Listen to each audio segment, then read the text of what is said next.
Good morning guys from me in Sweden. Ayan, labas tayo guys dahil maganda yung weather na naman namin today ngayon. Medyo malamig lang siya pero may araw naman. So, pagpaaraw tayo konti. Maglalakad lang kami doon sa likod ng aming house. So, ayan. Dahil maganda na yung view dito dahil yung mga puno ng kahoy is green na siya.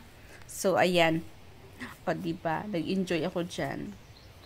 And then, meron akong papakita sa inyong bulaklak na mabango. Para siyang, bulaklak ng lilac, pero white. White nga siya.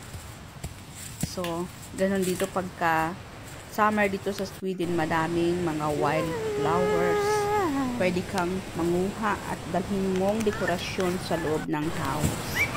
Oh, ito yun guys. Oh, ayan. Ayan, yung bulaklak na yan. Mabango yan siya. Hindi ko lang alam kung ano yung pangalan niya. So, kumuha ako niya, nilagay ko sa aking altar. Ayan. So, thank you guys for watching. Sana nag-enjoy kayo sa video ko. Ayan. So, beautiful flowers.